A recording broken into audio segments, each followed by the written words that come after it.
Hello दोस्तों, स्वागत है आपका अपने YouTube चैनल यूपी क्लासेस 12 में। आज के इस वीडियो में हम 10th क्लास के मैथमेटिक्स को पूरे सिलेबस के साथ एक ही वीडियो में कवर करेंगे। ठीक है, तो इस वीडियो में हम देख रहे हैं कि फर्स्ट यूनिट जो कि है संख्या पद्धति, जो कि हमारे बोर्ड पेपर में 5 अंक के क्वेश्चंस आते हैं। ओके, उसमें पहला चैप्टर होता है वास्तविक संख्याएं। संख्या पद्धति में केवल एक ही चैप्टर है वास्तविक संख्याएं। ओके, उसके बाद से सबसे ज्यादा अंक के आने वाले क्वेश्चन के चैप्टर है बीजगणित, जिसमें 4 चैप्टर हैं। पहला है बहुपद, दूसरा है दो चर वाले रैखिक समीकरण युग्म, तीसरा है द्विघात समीकरण और चौथा है समांतर श्रेणियां। ओके, इस यूनिट से सबसे ज्यादा क्वेश्चन आते हैं, जो कि टोटल क्वेश्चन का अंक होता है 18। इसी प्रकार तीसरा यूनिट आता है निर्देशांक ज्यामिति। इसमें से केवल 5 अंकों के ही क्वेश्चन पूछे जाते हैं, जिसमें एक ही चैप्टर है रेखा द्विविमीय। ओके, यूनिट 4 जो कि है ज्यामिति दूसरा ऐसा चैप्टर है जो सबसे ज्यादा क्वेश्चन आते हैं बोर्ड पेपर में, जो कि 12 अंक होते हैं। उनके मतलब पेपर में जो क्वेश्चन आएंगे वो 12 अंक के टोटल आएंगे। ओके, जिसमें एक चैप्टर है त्रिभुज। और अगला यूनिट आता है यूनिट 5, जिसमें चैप्टर 2 चैप्टर होते हैं, जो कि यूनिट है त्रिकोणमिति। इसमें 10 अंक के क्वेश्चन पूछे जाते हैं। और पहला चैप्टर है त्रिकोणमिति का परिचय और दूसरा ऊंचाई और दूरी। और हमारा नेक्स्ट यूनिट आता है 6, जिसमें है मेंसुरेशन, जिसमें से टोटल 10 अंक के क्वेश्चन पूछे जाते हैं, तो वृत्तीय क्षेत्रफल और आयतन। ओके, और लास्ट हमारा यूनिट है 7वां संख्यांकी, जिसमें से 10 अंक पूछे जाते हैं। ओके, तो आइए इसी क्रम में हम पहला क्वेश्चन देखते हैं। ठीक है, पहला क्वेश्चन है निम्नलिखित संख्याओं का HCF और LCM ज्ञात कीजिए, जो आपके पेपर में 2 नंबर में पूछा जा सकता है। और 1 नंबर में जो कि ऑब्जेक्टिव क्वेश्चन आ रहे हैं, उसमें 1 नंबर में भी पूछा जा सकता है, जिसमें केवल आपको 26 और 91 का HCF या LCM ही पूछा जाएगा। अगर आपको लिखित में अगर सॉल्व करने के लिए सॉल्यूशन सहित कॉपी पे करने के लिए देगा, तो HCF और LCM दोनों साथ में देगा, तो 2 नंबर का पूछा जाएगा। तो सबसे पहले हम पहले क्वेश्चन को हल करते हैं, जो कि है 26 और 91, जिसमें आपको HCF निकालना है और LCM निकालना है। तो 26 और 91 का हम HCF देखते हैं क्या होगा। तो 26 का हम गुणनखंड करेंगे, तो जो कि अभाज्य गुणनखंड 2 गुणे 13, 13 दूना 26। इसी प्रकार 91 का हो जाएगा 7 गुणे 13। ओके, और हमको पता है कि HCF में जो कॉमन फैक्टर होते हैं उन्हीं को केवल लेते हैं। तो देखिए 13 हमारा कॉमन फैक्टर है, जो कि 26 और 91 का आंसर 13 हो जाएगा, जो कि हमारा HCF है। ओके, और इसी का हम अगर LCM निकालते हैं, तो इसमें क्या करना होगा हमको LCM। इसमें करना ये होगा कि जो कॉमन फैक्टर है उसको तो लेंगे ही, जो कॉमन फैक्टर है उसको तो लेंगे ही, बट जो कॉमन नहीं है उसको भी लेंगे और हम आपस में गुणा कराएंगे इस प्रकार। तो इसको हम गुणा करते हैं तो हो जाएगा 13 दूना 26 गुणे 7, तो 7 6 42 का 2 और 7 दूनी 14 और 4 18। हमारा आंसर हो जाएगा 182, जो कि हमारा 26 और 91 का LCM। ओके, तो अब हम देखते हैं कि 510 और 92 का HCF क्या होगा और इसका LCM भी हमको निकालना है। तो देखिए, जब कोई बड़ी संख्या आ जाती है आपके सामने, तो उसका फैक्टर करना इतना इजी नहीं होता है जितना इजी 91 और 26 का हुआ था। तो इसलिए हम क्या करेंगे, इसका फैक्टर निकालने के लिए हम इस प्रकार मेथड का यूज करेंगे। ठीक है, तो सबसे पहले हम देखते हैं कि लास्ट में 0 है, इसका मतलब है सम संख्या 2 से विभाज्य हो सकता है। तो देखिए 2 दूनी 4, 1 बचा, 5 दूना 10 और 1 बचा, 5 दूना 10। ओके, तो हमारा आया 255। अब इसको इसी प्रकार कर लेते हैं। तो ये देखिए ये 3 से विभाज्य हो जाएगा। तो हम क्या करते हैं, इसको सबसे पहले 3 से विभाज्य करके देखते हैं। तो 8 से 24, 1 बचा, 5 से 15, 85 आ गया। अब ये 3 से विभाज्य नहीं होगा। अब ये किससे विभाज्य होगा, 5 से। ठीक है,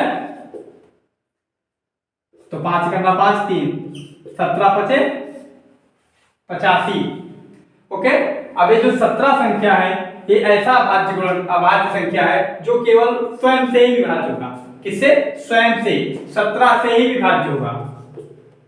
तो पेपर में आप लोग इस प्रकार से जल्दी से गुणनखंड कर सकते हैं। तो हम यहाँ पर लिख देते हैं 510 का क्या हो जाएगा गुणनखंड, 2 गुणे 3 गुणे 5 गुणे 17। ओके, उसके बाद से 92। तो 92 तो छोटी संख्या है, इसका हम गुणनखंड आसानी से कर सकते हैं। ठीक है, तो इसका गुणनखंड हो जाएगा 2 गुणे 2 गुणे 23। इसको भी इस प्रकार से कर सकते हैं। जैसे देखिए यहाँ पे 92 को अगर हम ऐसे करते हैं तो 2 से और 4 दूनी 8, 1 बचा, और यहाँ पे 46 हो जाएगा। 46 को 2 से करते हैं 23 आएगा। 23 ऐसी संख्या है जो स्वयं से ही विभाजित होगा, किसी और संख्या से विभाजित नहीं होगा। ठीक है, तो इसका क्या ज्ञात करना है, हमें एचसीएफ ज्ञात करना है। ठीक है, क्या ज्ञात करना है, एचसीएफ ज्ञात करना है। अब देखिए इसमें एचसीएफ ज्ञात करने के लिए हमको कॉमन फैक्टर्स की जरूरत होती है केवल। इससे पहले भी क्वेश्चन में आपको बता चुके हैं कि जो कॉमन होता है उसी को हम एचसीएफ कहते हैं। तो दोनों में हमें देखिए क्या कॉमन मिल रहा है, इसमें 2 है, इसमें 2 है, हम 2 नोट कर लेते हैं। ओके, इसमें 3 है, इसमें कहीं 3 नहीं है, इसमें 5 है, इसमें भी 5 नहीं है, और इसमें 17 है, इसमें 17 नहीं है। तो हम क्या करेंगे, हमारा एचसीएफ 2 ही हो जाएगा। ओके, और इसी प्रकार हम 92 का और 510 और 92 का एलसीएम निकाल लेते हैं। ओके, तो एलसीएम देखिए किस प्रकार निकालेंगे, जो कॉमन फैक्टर है उसको तो नोट कर लेंगे सबसे पहले, और जो कॉमन नहीं है उसको भी हम बारी बारी से नोट कर लेंगे। तो देखिए 2, तो सबसे छोटी संख्या इसमें 2 है, 2 लिख लेते हैं। फिर उससे बड़ी संख्या 3 है, 3 लिख लेते हैं। उससे बड़ी संख्या 5 है, 5 लिख लेते हैं। उससे बड़ी संख्या 17 है, 17 लिख लेते हैं, और लास्ट में हमारा बचा 23, उसको भी लिख लेते हैं।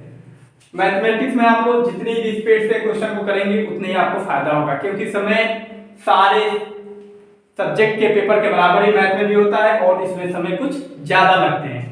तो काफी स्पीड से आप लोगों को करना होगा। अब इसको हल कर लेते हैं। ओके, तो इसको जब हल करेंगे तो टोटली हमको 23,460 प्राप्त होगा। आप लोग खुद से सॉल्यूशन करके इसको गुणा करके देख सकते हैं, इतना ही आएगा।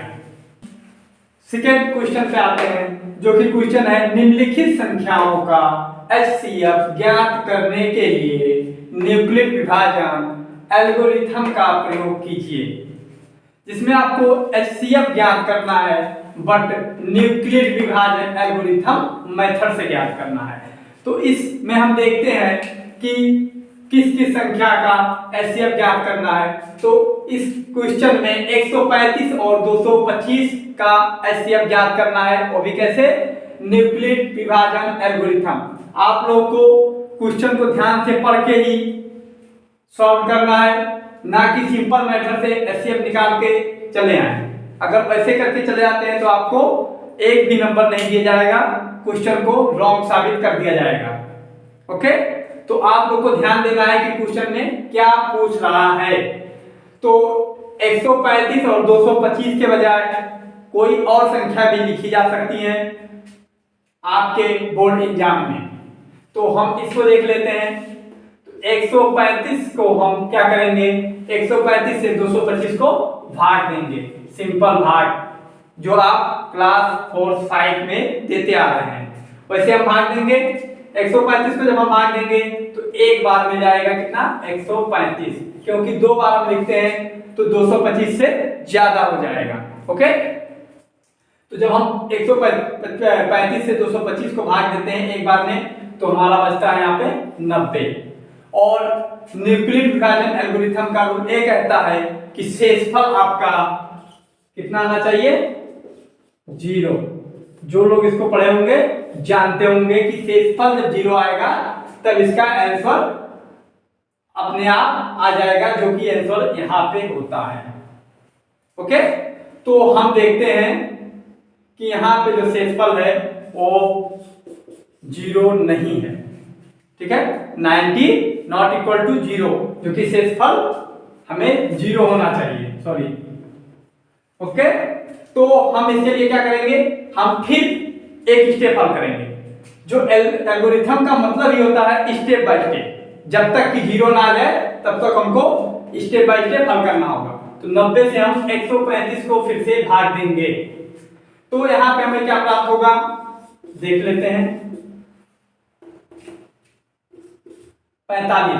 फिर हमारा ये 0 नहीं है, जो ये रूल कहता है कि शेषफल 0 होना चाहिए, तो ये 0।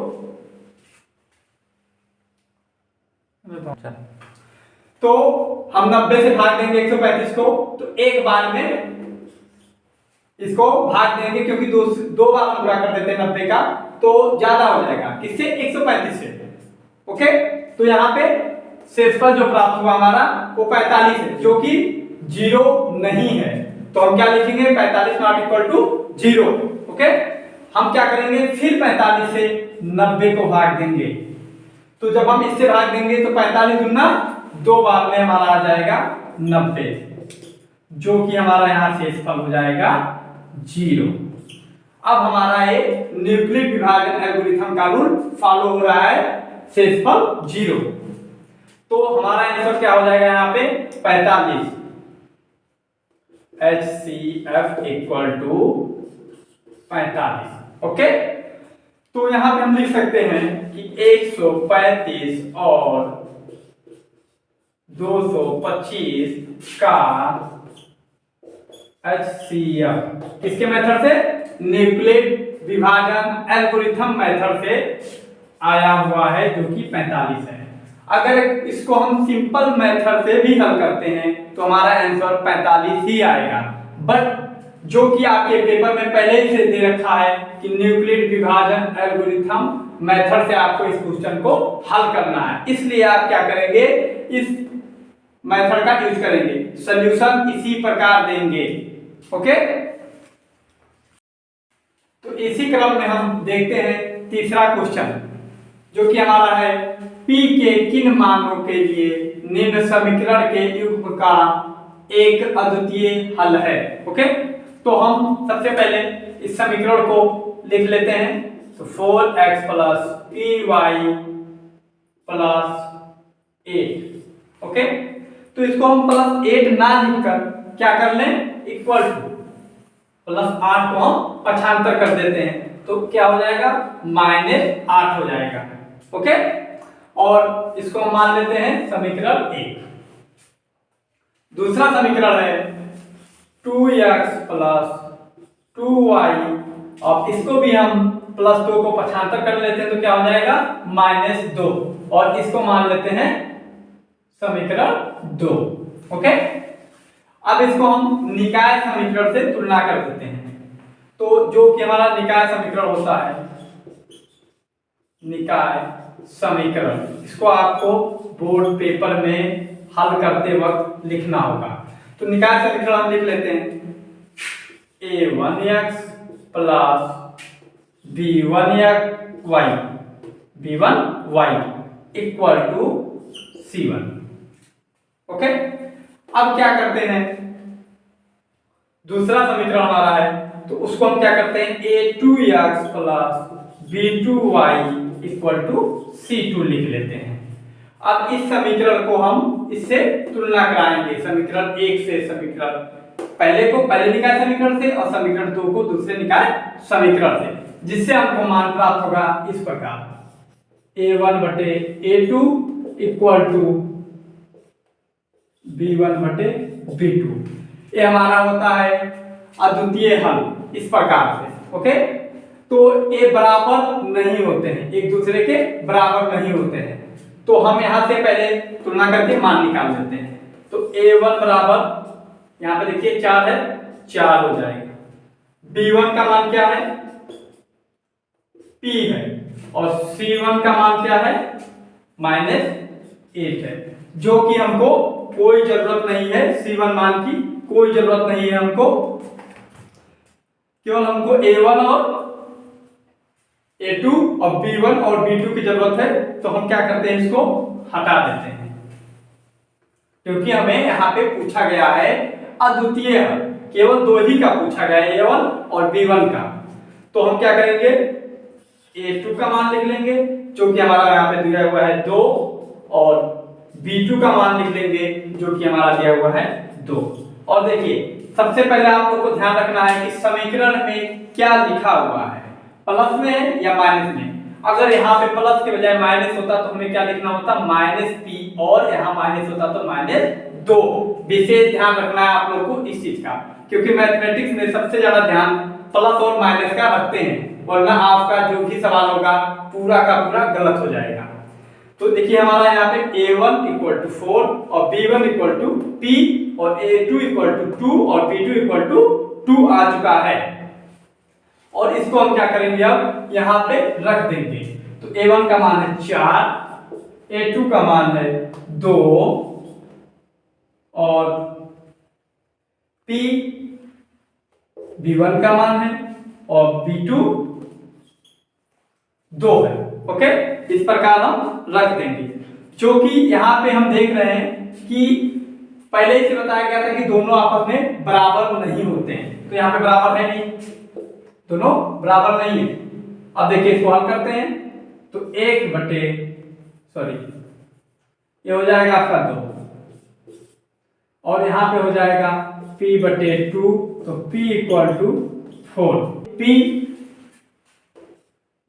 नॉट इक्वल टू 4, जो कि हमारा p इक्वल टू 4 अतिरिक्त p के अन्य सभी मानों हेतु समीकरण निकाय का अद्वितीय हल है। इसी क्रम में हम क्वेश्चन नंबर 4 जो कि है निम्नलिखित रैखिक समीकरण के युग्म को हल कीजिए। तो ए समीकरण हमारा 2 समीकरण है, जो कि पहला समीकरण है 5 बटे x प्लस वाई प्लस 1 बटे x minus y equal to 2। दूसरा समीकरण है 15 बटे x प्लस वाई माइनस 5 बटे x minus y equal to -2। तो हल करते हैं, दिया गया समीकरण युग्म। ओके, तो पहला समीकरण लिख लेते हैं 5 बटे x plus y plus 1 minus x minus y equal to 2। इसको हम समीकरण 1 मान लेते हैं। दूसरा समीकरण है 15 बटे x प्लस वाई माइनस 5 बटे x minus y equal to -2। इसको हम समीकरण 2 मान लेते हैं, और इसको हम इसी प्रकार आसानी से हल नहीं कर सकते, इसलिए इसको हम मानकर हल करेंगे। जैसे 1 बटे, यहाँ पे हम लिख लेते हैं माना। ठीक है, आपको बोर्ड पेपर के कॉपी में लिखना होगा, डिफाइन करना होगा कि हम क्या करने जा रहे हैं। तो हम माना क्या मान रहे हैं, 1 बटे x प्लस वाई को u मान लेते हैं और 1 बटे x माइनस वाई को v मान लेते हैं। ओके, इसी प्रकार इसको u 1 बटे x प्लस वाई को u और 1 बटे x माइनस वाई को v मान लेते हैं, और उसके बाद हल करते हैं। अब हमारा समीकरण देखिए इतने के जगह पर हम क्या करेंगे, u पुट कर देंगे और इतने के जगह पे हम क्या करेंगे, v पुट कर देंगे। और यहाँ पे देखिए 5 लिखा हुआ है, तो यहाँ पे हम क्या लिख सकते हैं, 5 गुणे 1, और यहाँ पे 1 लिखा ही है, और यहाँ पे 15 गुणे 1 और 5 गुणे 1 लिख सकते हैं। तो देखिए यहाँ पे 5 को अगर हम छोड़ देते हैं तो 1/1 प्लस x प्लस वाई लिखा है, और यहाँ पे 15 को छोड़ देते हैं तो 1/x प्लस वाई लिखा है, और यहाँ पे हम 5 को छोड़ देते हैं तो 1 प्लस x माइनस वाई लिखा है। तो इन जगहों पे हम जो माने हैं उसको रख देते हैं। ओके, तो देखिए यहाँ पे हम रखते हैं। तो पहला हमारा समीकरण बनेगा 5x 1/x प्लस वाई का मान है u, तो हो जाएगा u, यहाँ पे प्लस लगा है प्लस, और 1/x माइनस वाई का मान आ रहा है v, तो यहाँ पे हम क्या लिखेंगे v, और इक्वल टू जो भी है उसको लिख देंगे जो हमारा है 2। ओके, और इसके बाद दूसरा समीकरण जो है उसको भी इसी प्रकार हम लिख लेते हैं। तो दूसरा समीकरण लिखेंगे 15u minus 5v equal to -2। Okay, और इसको भी हम समीकरण में मान लेते हैं। तो इसको हम समीकरण 3, क्योंकि 2 हमारा हो चुका है, तो समीकरण 3 और समीकरण 4 मान लेते हैं। अब इन दोनों समीकरणों को हमको हल करना है, दोनों समीकरण को हल करना है। इसके लिए हमको क्या करना पड़ेगा, समीकरण 3 में यहाँ पे लिख दीजिएगा एक सेंटेंस कि समीकरण 3 में 5 से गुणा करने पर, क्या करने पर, गुणा करने पर, तो हम समीकरण 3 में 5 से गुणा करेंगे, पूरे समीकरण में गुणा करेंगे, और गुणा करने के बाद क्या करेंगे, तो पहले सबसे पहले गुणा कर लेते हैं। तो ये हमारा हो जाएगा 25u plus 5v equal to 10 हो जाएगा। तो अब ये समीकरण हमारा बनेगा 5। कौन सा समीकरण बनेगा, 5। हम क्रमवाइज चलेंगे तो 1 2 और ये 3 और ये 4 और ये 5वां समीकरण हमारा कंप्लीट हो चुका है। ओके, अब हम क्या करेंगे, समीकरण 5 और 4 को आपस में जोड़ लेते हैं। तो यहां लिख लीजिए, सेंटेंस फिर लिख लेंगे कि समीकरण जो आप करेंगे वहां पे लिखते रहेंगे बस। समीकरण 4 और 5 को जोड़ने पर क्या करना है, जोड़ना है, ध्यान दीजिएगा। तो हम सबसे पहले क्या कर लेते हैं, समीकरण 4 को लिख लेते हैं 15u minus 5v equal to -2। Okay, और समीकरण हमारा 5वां क्या बना है, 25u plus 5v equal to 10। यही हमारा समीकरण बना है। अब हम क्या करते हैं, इसको जोड़ते हैं। तो प्लस का चिन्ह लगाएंगे, माइनस का चिन्ह तब लगता है जब घटाना होता है, और जब घटाना होगा तो ए जो चिन्ह होती है यहाँ पे, जब प्लस रहेगा तो चेंज हो जाएगा, यहाँ का प्लस का माइनस, प्लस का माइनस, और यहाँ भी प्लस था तो माइनस हो जाता है। लेकिन जब हमको जोड़ना है तो कोई भी चिन्ह हमको चेंज नहीं करना है। अब इसको हम जोड़ देते हैं। ओके, जब हम जोड़ेंगे तो देखिए यहाँ पे माइनस और यहाँ पे प्लस, यहाँ पे माइनस और यहाँ पे प्लस, तो ये क्या होगा, कैंसिल आउट हो जाएगा, घट के 0 बचेगा। और इसको जोड़ देते हैं तो 15 और 25 कितना हो जाएगा, 40 इक्वल टू, अब देखिए यहाँ पे -2 और +10 है, तो क्या हो जाएगा यहाँ पे 8। देखिए क्यों, क्योंकि 10 में से 2 ही घटेगा और संख्या प्लस की बड़ी है, इसलिए यहाँ पे प्लस का निशान लगेगा। तो यहाँ पे 8 बचा। अब हम यहाँ से u का मान निकाल सकते हैं। तो u का मान निकालने के लिए हमको क्या करना होगा, u इक्वल टू 8/40 जो कि निकल के आएगा 1/5, जो कि हमारा u का मान आ चुका है 1/5। ओके, तो इसको मिटा लेते हैं।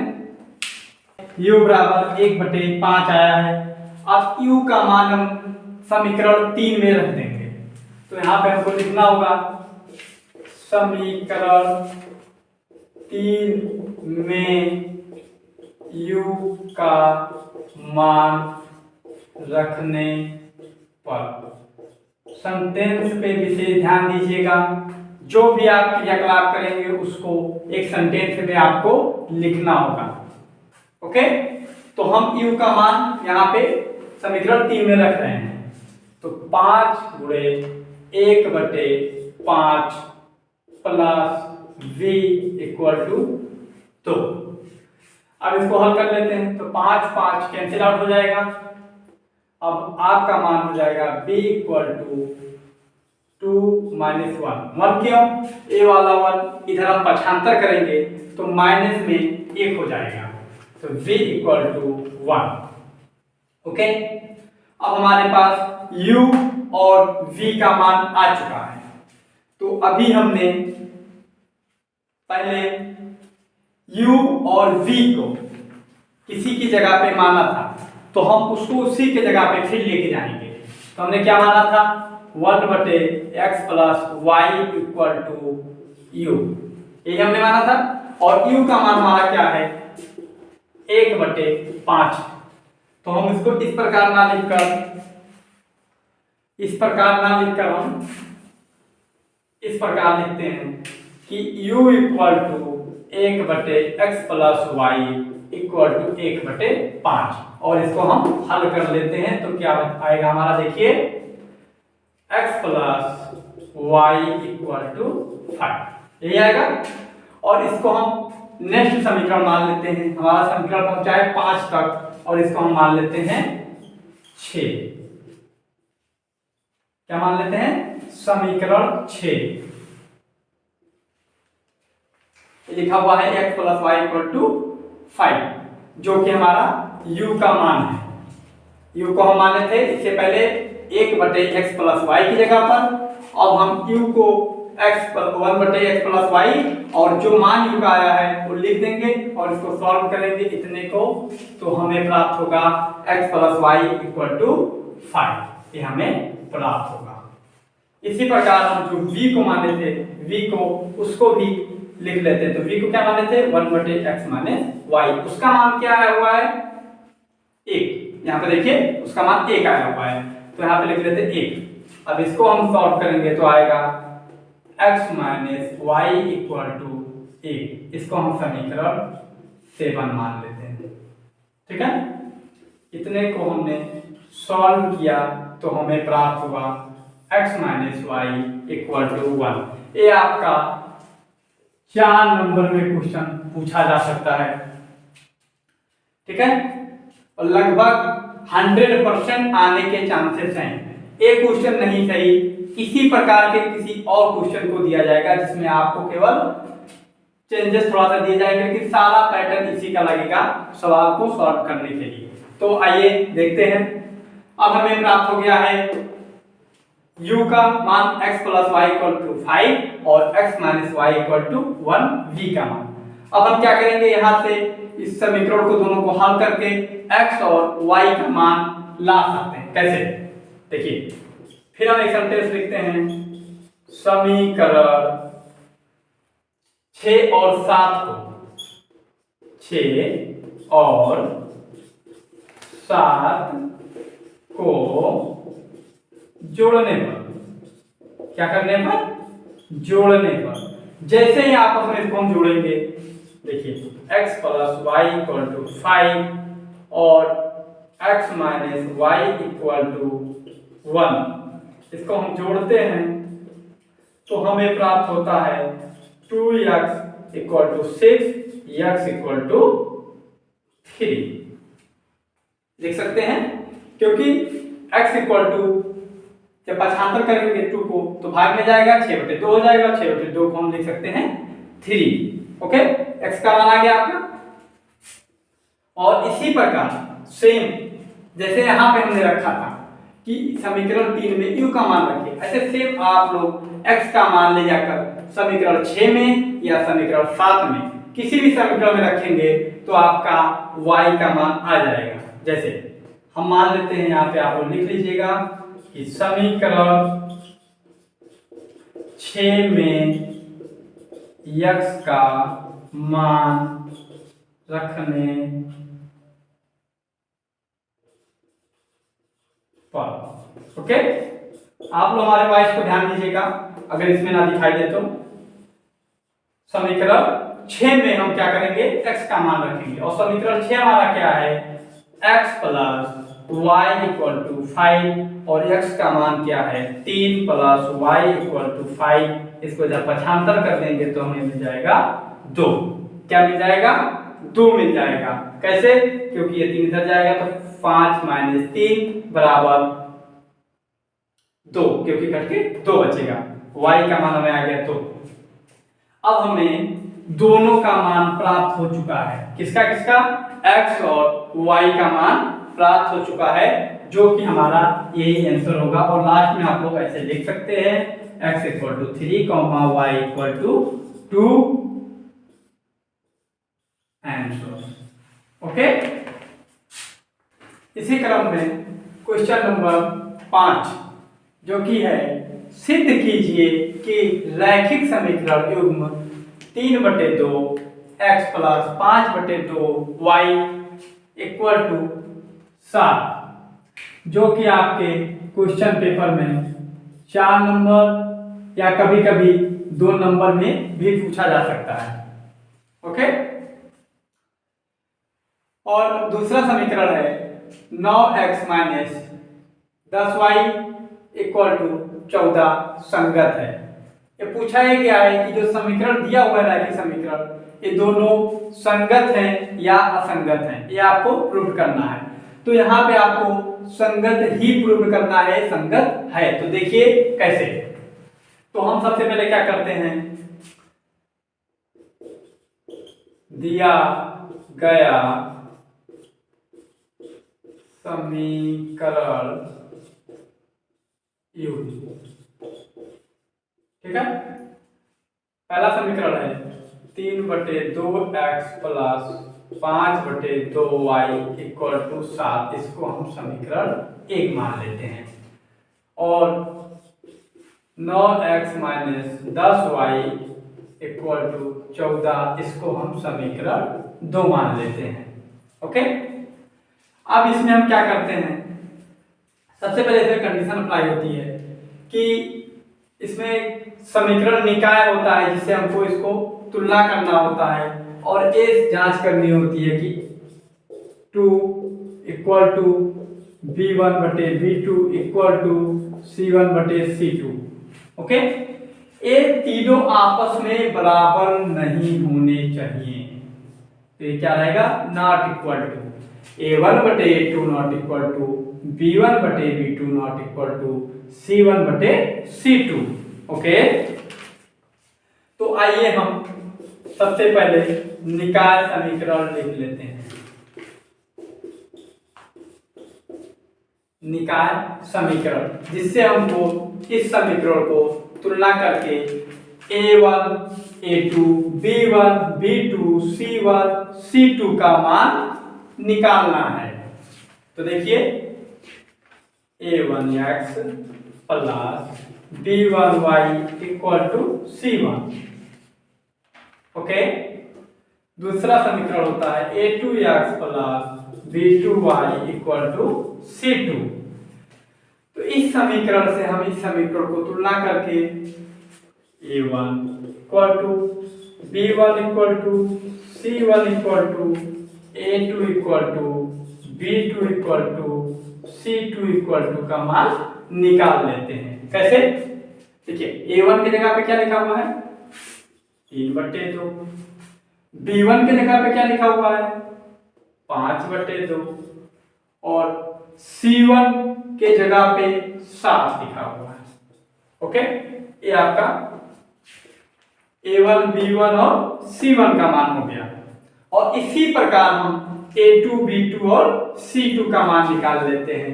तो दूसरे समीकरण में हम देखते हैं a2 का मान है 9 और यहाँ पे b2 का मान है 10, और यहाँ पे 10 से पहले क्या लगा हुआ है, माइनस।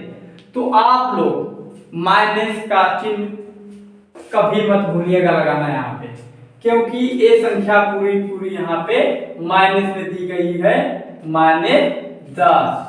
ओके, C2 का मान है 14। अब इस टोटल को हम ऐसे ही फॉर्म में लिखकर जांच करेंगे कि जो संख्या इसमें आई हुई है क्या तीनों आपस में बराबर है या नहीं है। अगर नहीं है तो ए संगत है, एक रैखिक समीकरण संगत है। ओके, तो देखिए लिखते हैं A1 का मान है 3/2 बटे A2 का मान है 9। ओके, और यहाँ पे हम लिख लेते हैं नॉट इक्वल टू B1 का मान है 5/2 और B2 का मान है -10। नॉट इक्वल टू C1 का मान है 7 और C2 का मान है 14। अब इससे आगे हमको हल करने की कोई जरूरत नहीं है, हम यहीं पर देख पा रहे हैं कि तीनों आपस में बराबर है ही नहीं। तो हम यहीं पे लिख सकते हैं यह एक रैखिक संगत समीकरण, रैखिक समीकरण संगत है। यही आपको प्रूव्ड करना था, जो कि प्रूव हो गया। क्वेश्चन नंबर 6 जो कि है निम्नलिखित समीकरण के मूल ज्ञात कीजिए। ठीक है, इसमें क्या करना है, बिंदु जो है उसको ज्ञात करना है, जो कि समीकरण हमारा है x - 1/x = 3। तो इसमें हम क्या करेंगे, सबसे पहले हम, और इसमें क्या है जो कि x का मान है वो 0 नहीं होना चाहिए, ये रूल है, पहले से कंडीशन अप्लाई किया गया है, x not equal to 0। Okay, तो इसको हम हल करते हैं, x - 1/x = 3। तो x² - 1 = 3 और यहाँ पे हो जाएगा x।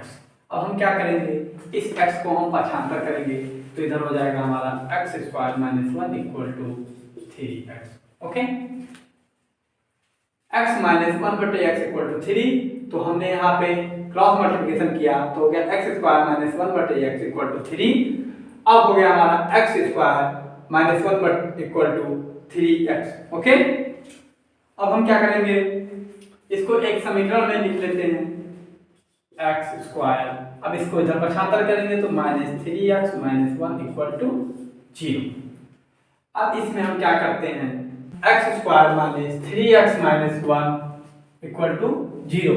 तो इसकी तुलना हम किससे करते हैं, ax² + bx + c = 0। यहाँ से हमको a, b और c का मान प्राप्त होगा। तो a का मान हमारा रहेगा 1, b का मान -3 और c का मान -1।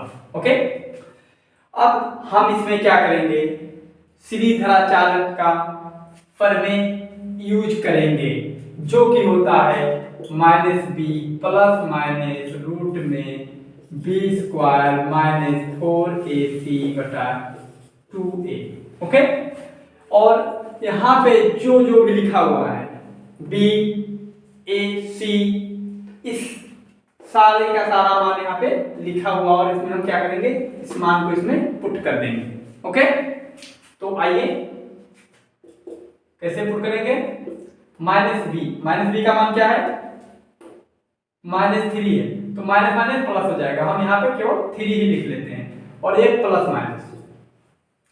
अब रूट में क्या लिखा हुआ है,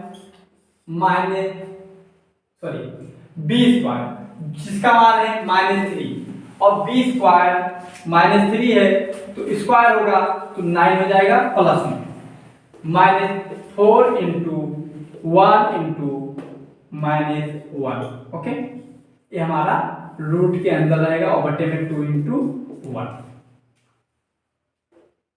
अब यहाँ पे आगे हम सॉल्व करते हैं तो हो जाएगा 3 प्लस माइनस रूट में 9 माइनस यहाँ पे 4 × 1 4 और -1 -4, तो ये हो जाएगा 4। इसमें प्लस में ए माइनस और ए माइनस मिला के हो जाएगा प्लस, और 4 × 1 4 × 1 4। ओके, और नीचे हो जाएगा 2। तो इसको अब लिख लेते हैं 3 प्लस माइनस रूट 13/2। ओके, अब इसको हम एक बार प्लस ले लेते हैं और एक बार माइनस ले लेते हैं। 3 plus root 13/2 comma 3 minus root 13/2, ये हमारा आ गया x का मान, जो कि x1 और x2 कह सकते हैं। तो 3 plus root 13/2 3 minus root 13/2। Okay, ये हमारा हो जाएगा आंसर। इसी क्रम में क्वेश्चन नंबर 7, समकोण त्रिभुज ABC में कोण B 90 डिग्री है। देखिए, एक त्रिभुज है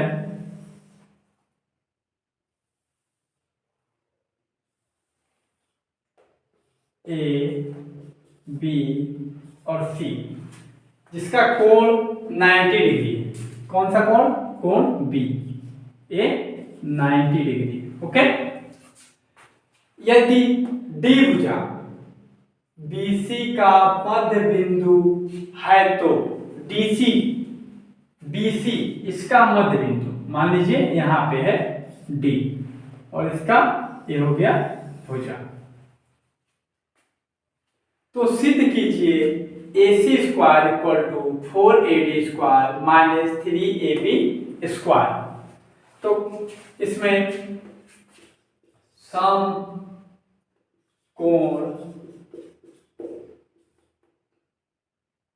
त्रिभुज ABC में, ठीक है, तो समकोण त्रिभुज है ABC में, ठीक है। ABC में देखना है, ABC में क्या है, ये हो गया हमारा कर्व, ये हो गया हमारा लंब, ये हो गया आधार। तो इसमें हम क्या करते हैं, पाइथागोरस प्रमेय का यूज करते हैं। तो ये हो जाएगा AC² = AB² + BC²। ओके, ये हो जाएगा AC² = AB² + BC²। हमारा पाइथागोरस प्रमेय रूल से हो जाएगा। लेकिन इसमें क्या है, एक बिंदु D है, क्या है, एक बिंदु D है, इसलिए BD = A किसके बराबर हो जाएगा, BC/2 के। क्यों? क्योंकि ये पूरा जो भुजा है BC, वो भुजा के आधा है क्या, BD। तो BD बराबर BC का आधा, मतलब BC/2। तो इसको क्या लिख सकते हैं, BC = 2BD। क्यों? ये जो BC है वो BD के सीधे 2 गुना है। यहां से पता चल रहा है कि BC = 2BD। ओके, तो इसमें हो जाएगा, तो इसलिए AC² = AB² प्लस, अब हम क्या लिख सकते हैं, BC के जगह पर हम 2BD लिख सकते हैं, बिल्कुल लिख सकते हैं, 2BD का होल स्क्वायर। अब इसको हम सॉल्व कर लेते हैं यहीं पर, तो ये हो जाएगा हमारा 4BD²। ओके, क्या हो जाएगा, AC² = A B square plus 4BD square हो जाएगा। ये हमारा समीकरण 1 हो गया। अब हम क्या करते हैं, त्रिभुज ABD को देखते हैं। ABD को देखते हैं तो लिख लेते हैं यहाँ पे समकोण त्रिभुज ABD में। ओके, ABD में देखते हैं कि क्या है। तो ABD में सेम ऐसे ही पाइथागोरस प्रमेय फिर लगाते हैं। तो हम क्या करेंगे, AD स्क्वायर जो कि कर्ण है equal to AB square plus BD square. क्यों? क्योंकि हम इस समीकरण को इस रेखा को छोड़कर अब इतना ही हम कर रहे हैं। ये हमारा त्रिभुज है जो कि ABD को ही हम हल कर रहे हैं। तो पाइथागोरस प्रमेय लगाएंगे तो हमारा हो जाएगा AD square equal to AB square और प्लस BD स्क्वायर। ओके, और इसको हम मान लेते हैं समीकरण 2। क्या मान लेते हैं, समीकरण 2 मान लिया। अब इन दोनों समीकरणों को हम हल कर लेते हैं। तो हल करने के लिए हमें क्या करना पड़ेगा, समीकरण 3 में 4 से गुणा करना पड़ेगा। तो हम एक सेंटेंस लिख लेते हैं कि समीकरण 3 में 4 से गुणा करने। ओके, समीकरण 3 नहीं, समीकरण 2 में समीकरण 2 में 4 से गुणा करने पर। तो हम समीकरण 2 में 4 से गुणा करके यहाँ पे लिख लेते हैं। तो AD स्क्वायर हम इसमें 4 से गुणा कर दिए इक्वल टू AB स्क्वायर, इसमें भी हम 4 से गुणा कर दिए, और प्लस BD स्क्वायर, इसमें भी हम 4 से गुणा कर दिए, और ये हमारा समीकरण बन गया 3। और ऊपर अभी हम हल करते हैं समीकरण 2 और 3 को। ओके, तो हम अब क्या करते हैं, समीकरण 1 जो था हमारा, तो समीकरण 1 था हमारा, यहां लिख लेते हैं। समीकरण 1 था AC square equal to AB square plus 4BD square. AC square equal to AB square plus 4BD square. Okay, समीकरण 1 में हम ABC को पूरा लेकर हम किए थे, और BD को जो यहाँ पे हम BC इक्वल टू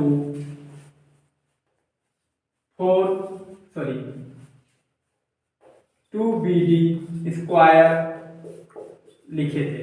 तो यहाँ पे हम मान रखे थे तो हमारा आया था 4BD स्क्वायर, BC की जगह पर वही यहाँ पे लिखा हुआ है 4BD स्क्वायर। ये समीकरण हमारा 1 हो गया।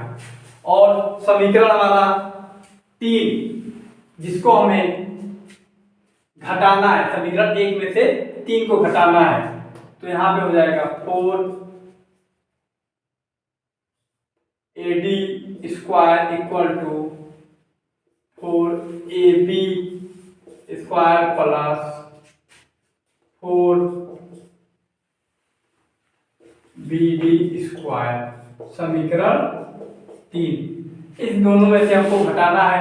आप एक सेंटेंस ऊपर लिख सकते हैं कि समीकरण 1 में से समीकरण 3 को घटाने पर। ओके,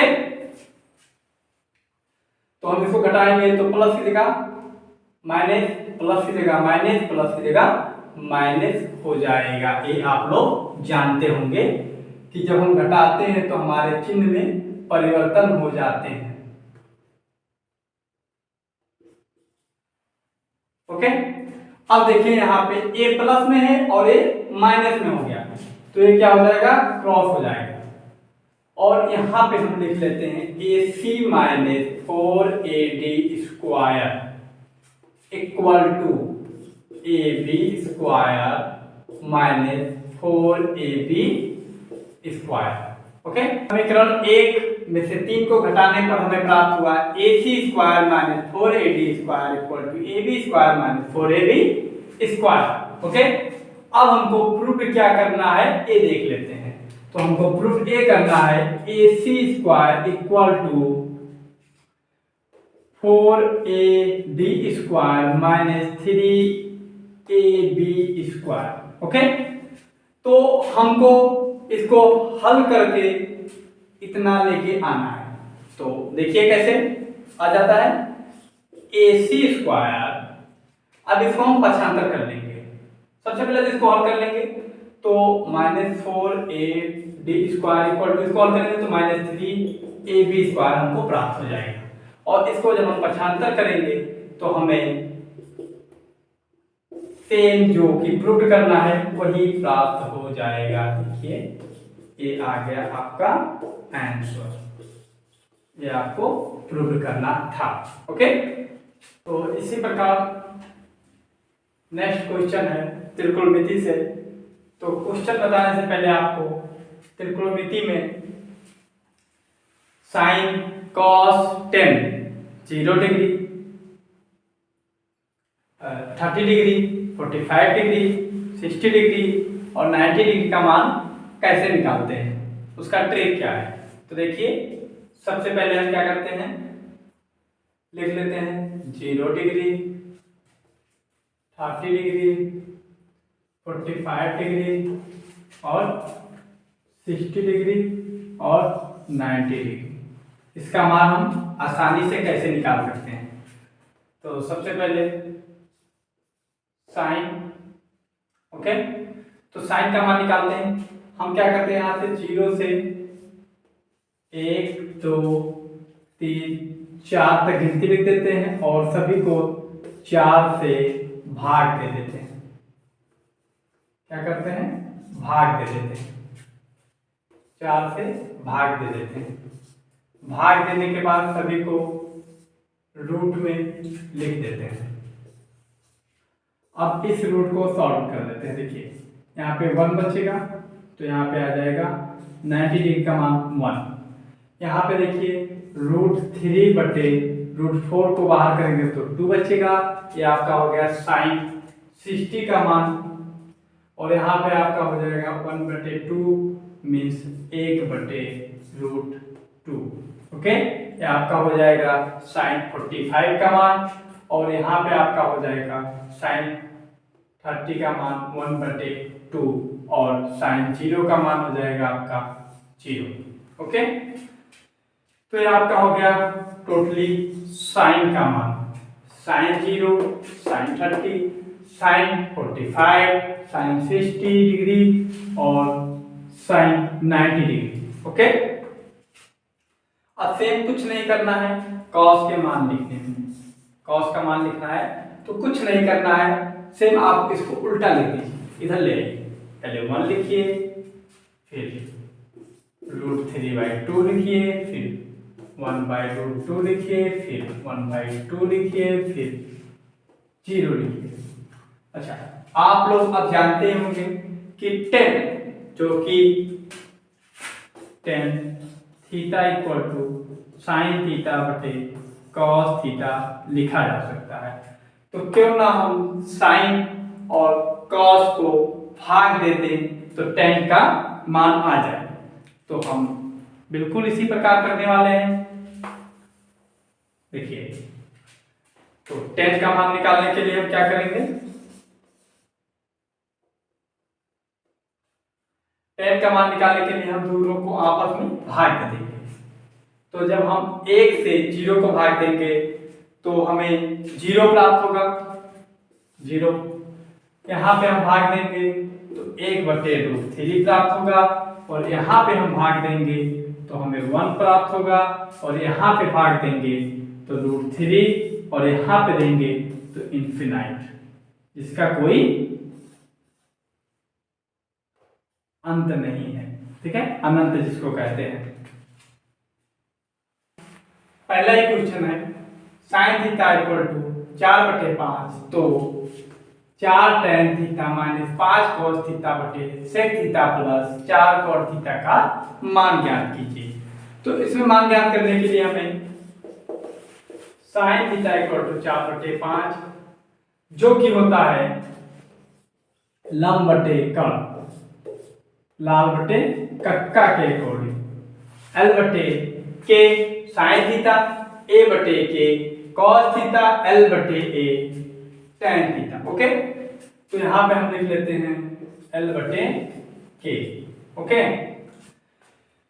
अब इससे हम क्या करेंगे, tan theta, cos theta, sec theta और cot थीटा का मान निकालेंगे। इसके लिए हमको क्या करना होगा, पाइथागोरस प्रमेय का यूज करना होगा, जिसे ए बी सी, ये हो गया आधार, ये हो गया आधार, ये हो गया लंब, ये हो गया कर्ण। तो कर्ण का मान हमारे पास कितना है 5, लंब का मान है 4 ज्ञात करना है, किसका, आधार का मान ज्ञात करना है। तो पाइथागोरस प्रमेय लगाते हैं हम। तो देखिए पाइथागोरस प्रमेय हम यहीं पे लगाते हैं, K square equal to A square plus L square. तो के स्क्वायर का मान हो गया हमारा, के का मान है 5, तो 5 का स्क्वायर इक्वल टू ए का मान हमें पता नहीं है तो स्क्वायर से लिखा रहने देते हैं, एल का मान हमें पता है तो 4 का स्क्वायर। अब ये आ जाएगा टोटली 25 माइनस 4 चौक 16, इसको 75 कर देंगे, ए स्क्वायर। अब ए इक्वल टू हमारा आ जाएगा ए स्क्वायर इक्वल टू 9, तो ए इक्वल टू 3। अब हमारा आधार का मान आ चुका है 3। अब इसके अकॉर्डिंग हम tan theta, cos theta, sec theta और cot थीटा का मान निकाल लेंगे। कैसे, तो tan थीटा इक्वल टू होता है लंब बटे आधार, तो लंब का मान हमारे पास है ऑलरेडी 4 और यहाँ पे आधार का मान आया 3 और tan थीटा के सेम उल्टा होता है cot थीटा, तो इसको भी हम यहाँ पे लिख लेते हैं cot theta equal to 3/4। Okay, अब हम मान निकालते हैं cos थीटा का, cos थीटा होता है हमारा आधार बटे कर्ण, ठीक है, आधार का मान है 3 बटे और कर्ण का मान है हमारे पास 5, ठीक है। और इसका सेम उल्टा होता है sec थीटा, तो हम sec थीटा का मान भी लिख लेते हैं यहीं पे 5/3। ओके, और इसके बाद हम क्या करेंगे, इस सब मान उठा के हम इसमें रख देंगे, बस हमारा आंसर आ जाएगा। देखिए कैसे, अब इसमें हम रख लेते हैं, आप लोग इसको लिखकर उसके बाद से सारे मान को रखिएगा इस सवाल के जस्ट नीचे।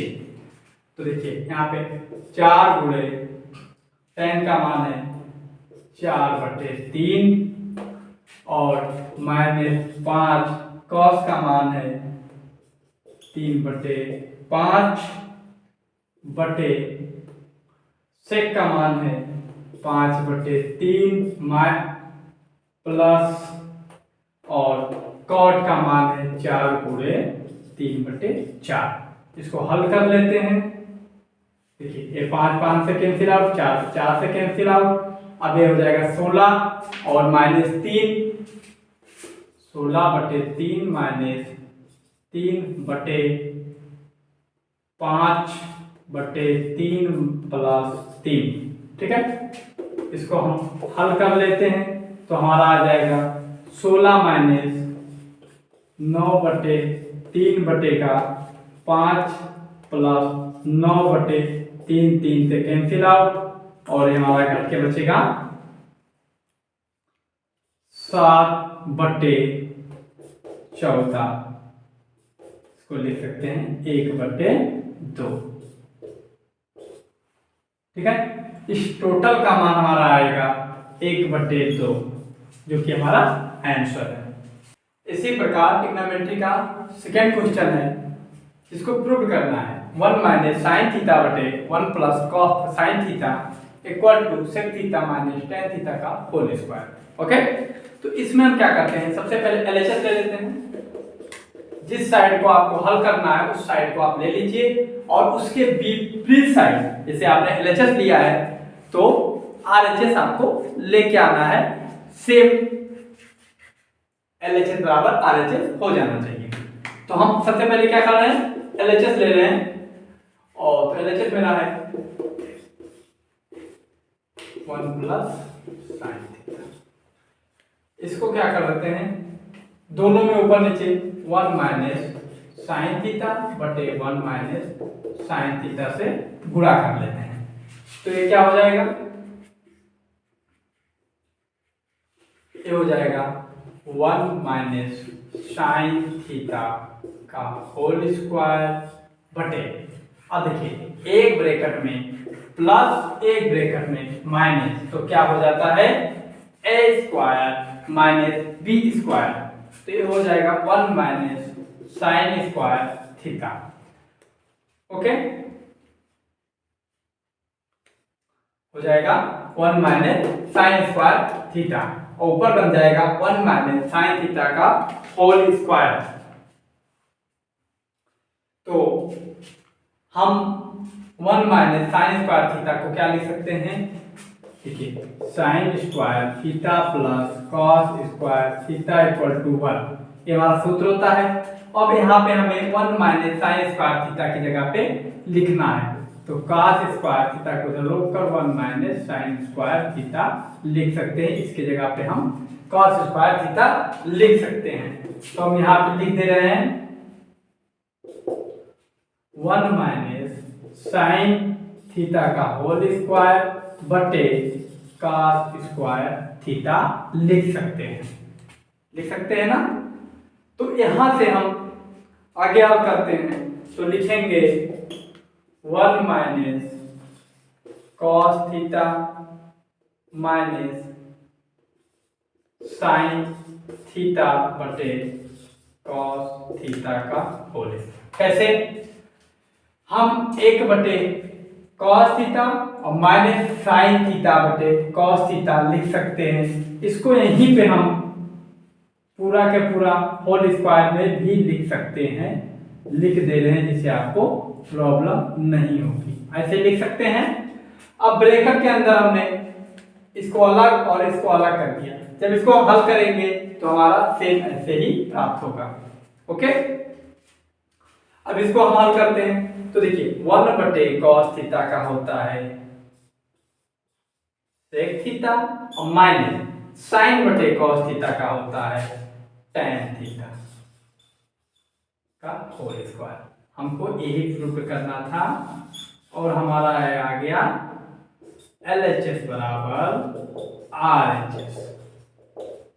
ओके, एक क्वेश्चन हमारे ट्रिग्नोमेट्री से 4 नंबर में पूछे जा सकते हैं। हेलो दोस्तों, मेरा नाम अभिषेक कुमार मौर्य। इसी क्रम में हम अगला सवाल देखते हैं। अगला सवाल है, एक रेलगाड़ी एक समान चाल से 360 किलोमीटर की दूरी तय करती है। यदि यह चाल 5 किलोमीटर प्रति घंटा अधिक होती है तो वह उसी यात्रा में 1 घंटा कम समय लेती है। तो रेलगाड़ी की हमें चाल ज्ञात करना है। तो आइए इसको सॉल्व करते हैं। माना रेलगाड़ी की चाल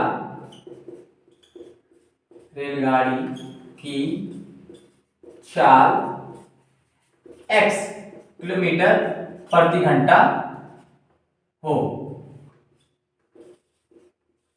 तब माना रेलगाड़ी की चाल x किलोमीटर प्रति घंटा हो, तब 360 किलोमीटर दूरी तय करने में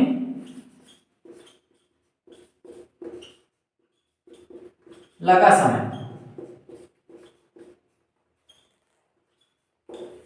कितना होगा, 360 बटे x, क्योंकि माना रेलगाड़ी की चाल कितना है, x किलोमीटर प्रति घंटा है, तो 360 किलोमीटर दूरी तय करने में लगा समय 360 बटे x क्या हो जाएगा, घंटा हो जाएगा। अब क्या करेंगे, जब चाल में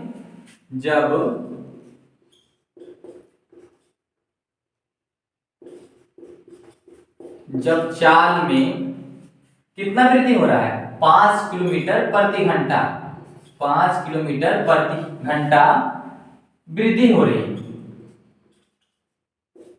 वृद्धि हो जाती है, तब क्या होगा, जब वृद्धि हो जाती है तो हमारा कुल चाल कितना हो जाएगा, कुल चाल हो जाएगा x प्लस 5 किलोमीटर प्रति हावर हो जाएगा, क्योंकि रेलगाड़ी की जो माना चाल था x किलोमीटर प्रति घंटा था और उसी चाल में 5 किलोमीटर प्रति घंटा की वृद्धि हो जा रही है, तो हमारा हो जाएगा x प्लस 5 किलोमीटर प्रति घंटा। इसलिए हो जाएगा 360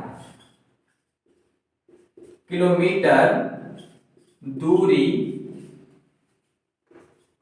तय करने में लगा समय क्या हो जाएगा, 360 बटे x प्लस 5 प्रति घंटा।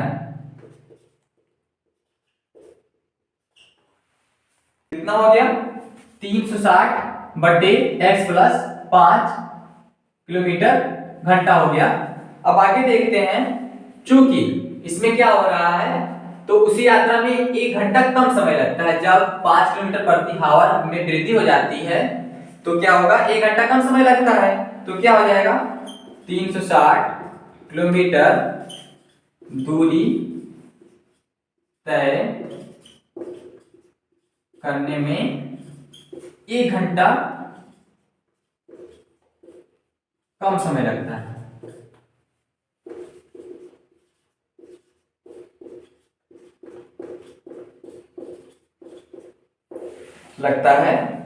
तो क्या होगा, अब इसमें हो जाएगा 360 बटे x, जो हमारा क्या था,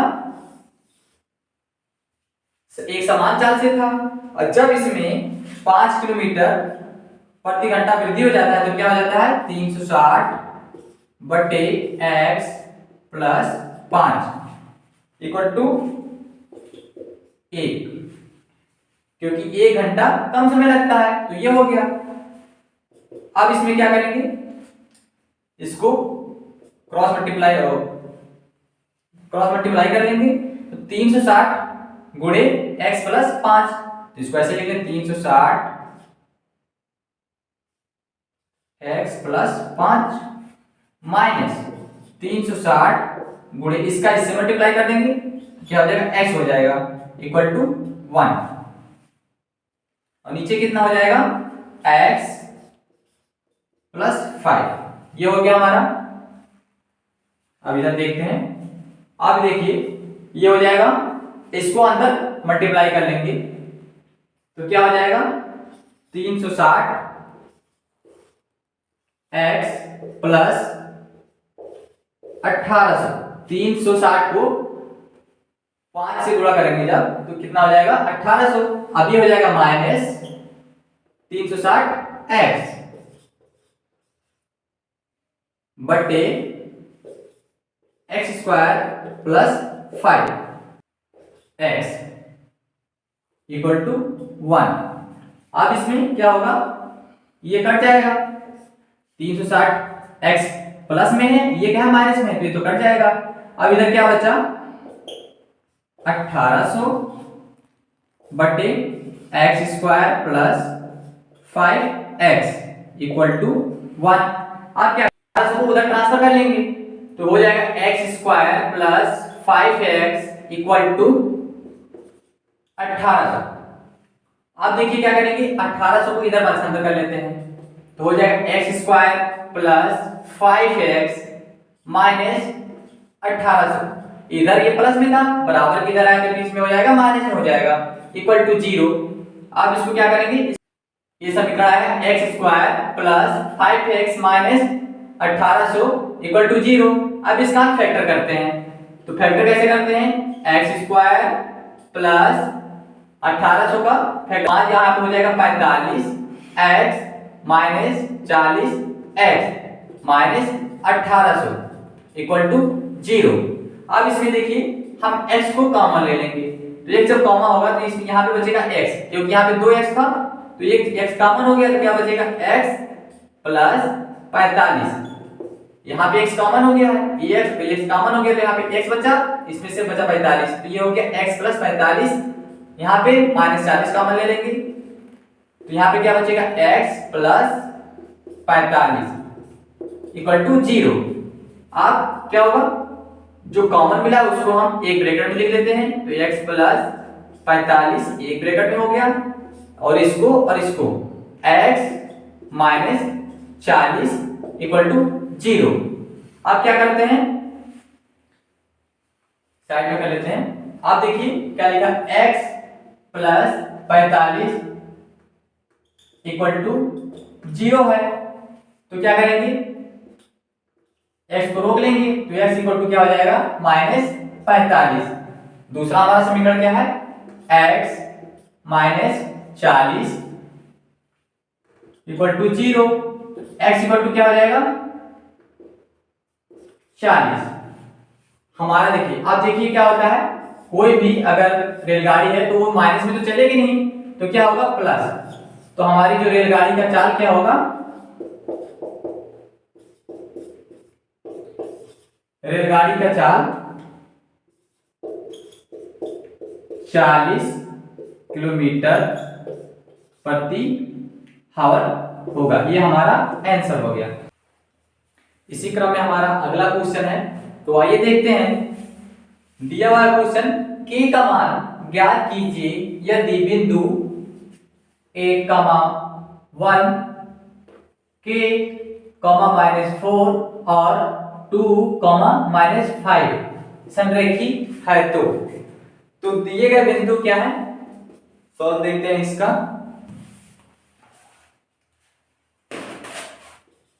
हल दिया गया संरेखीय बिंदु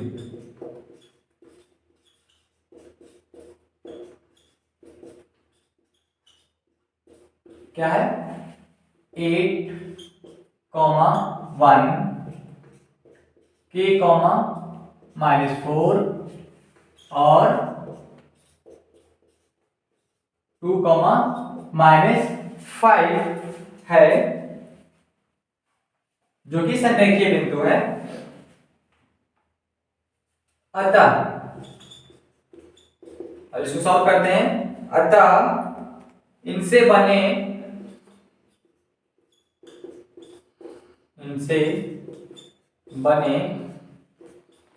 त्रिभुज का क्षेत्रफल, इनसे बने त्रिभुज का क्षेत्रफल 0 होगा।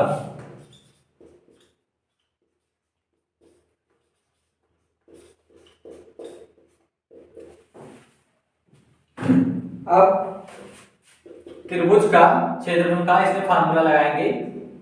त्रिभुज का क्षेत्रफल फार्मूला होता है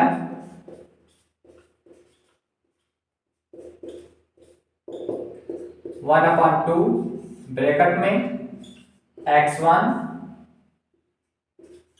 y2 minus y3 plus x2 bracket में y3 minus y1 plus x3 bracket में y1 minus y2 bracket close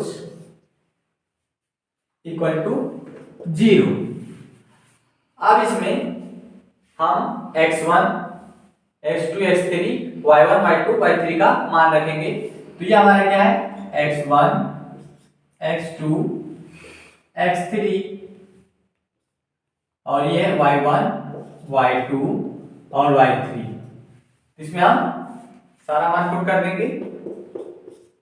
1/2 bracket में x1 का मान क्या है 8 ब्रैकेट में, y2 का मान क्या है -4 माइनस y3 का मान क्या है -5। तो -5 है और ये माइनस क्या हो जाएगा +5 हो जाएगा ब्रैकेट क्लोज, प्लस x2 का मान क्या है k, y3 का मान -5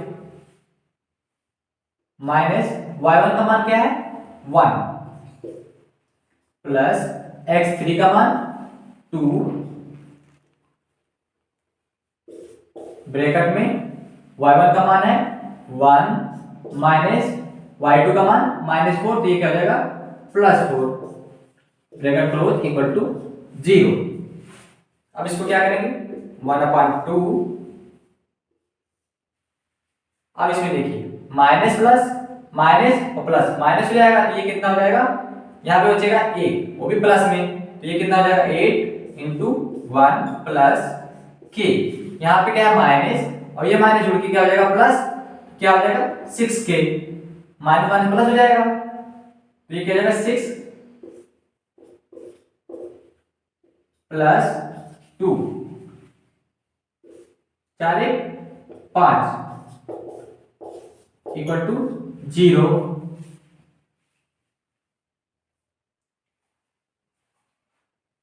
अब क्या करेंगे इसको अंदर गुणा कर लेंगे, तो 1/2 ब्रैकेट में 8 प्लस ये क्या हो जाएगा 6k, तो ये माइनस और प्लस माइनस हो जाएगा, तो यहाँ पे क्या हो जाएगा 8 माइनस 6k प्लस 5 दूनी 10 ब्रैकेट क्लोज इक्वल टू 0। आप क्या करेंगे ये हो जाएगा 6k प्लस 10। अब इसको क्या करेंगे 1/2, अब इसको अंदर जोड़ लेंगे तो 8 और 10 जुड़ के हो जाएगा 18 माइनस 6k इक्वल टू 0। आप क्या करेंगे 2 से अंदर भाग दे देंगे, तो हो जाएगा 9 माइनस 3k इक्वल टू 0। अब इसको क्या करेंगे पक्षांतर कर लेंगे, k का मान हमें निकालना है, तो 3k इक्वल टू 9, अब k को इधर रोक लेंगे तो 9/3 आपका 3 आंसर आ जाएगा, k इक्वल टू 3, यह आपका आंसर हो जाएगा। इसी प्रकार अगला क्वेश्चन है, निम्नलिखित बारंबारता पठन सारणी से आंकड़ों का समांतर माध्य 21.5 है, जो कि दिया हुआ है कि आंकड़ों का समांतर माध्य 21.5 है, मतलब है, तो k का मान ज्ञात कीजिए।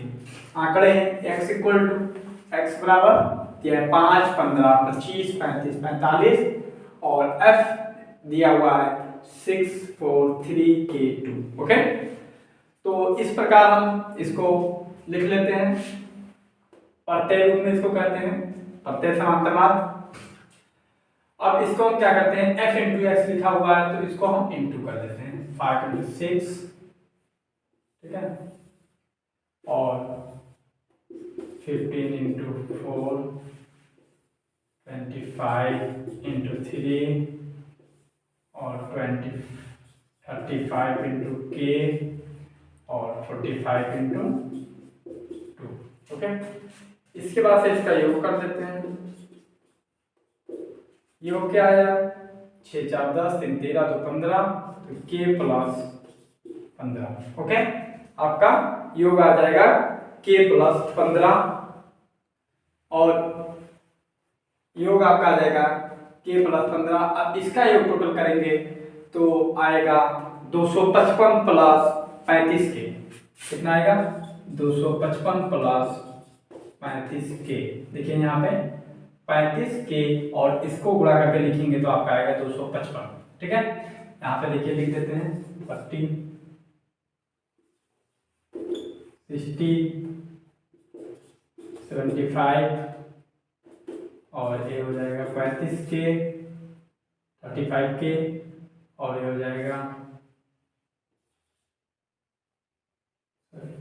90 ओके, इसको टोटल को ऐड करेंगे तो हो जाएगा 2। देखिए यहाँ पे एफ इंटू एक्स निकालेंगे तो 45 बराबर 90। मतलब इस प्रकार सारे पूरा करके ऐसे लिखे हुए हैं और इसको योग करके यहाँ पे लिख दिया गया है 255 प्लस 35 के। इसको टोटल को योग करेंगे तो 255 आएगा और 35 को अलग से जोड़ दिया गया है क्योंकि इसमें के एड है और हमें इसी प्रकार के का मान निकालना है। तो यहाँ पे सूत्र होता है आंकड़ों का माध्य equal to sigma F X बटे सिग्मा एफ। तो जब हम सिग्मा एफ एक्स का मान देखिए यहाँ पे ए वाला है, सिग्मा एफ एक्स का मान इसको कहते हैं और ए वाला मान है आपका सिग्मा एफ का मान। दोनों को हम रखेंगे सूत्र में। जब रखेंगे और पहले से हमको दे रखा है कि आंकड़ों के माध्य क्या है 21.5, ये देखिए यहाँ पे दे रखा है। उसके बाद इसको हम सॉल्व करेंगे तो यहाँ से हमको क्रॉस मल्टीप्लिकेशन करेंगे और यहाँ पे लिख देंगे और लिखेंगे तो 21.5 के plus 21.5 into 15 equal to 255 plus 35 के। ओके, जब इसको हम गुणा करेंगे तो हमारा आएगा 322.5 और 255 को 75 करके घटा लेंगे। उसके बाद से इस 21.5 के को 75 करेंगे तो 35 में से घट के 13.5 के बचेगा। अब देखिए यहाँ पे k इक्वल टू 67.5 बटे 13.5। इसको जब हम भाग देंगे इतने से तो हमारा आंसर आएगा 5 जो कि k का मान आ जाएगा।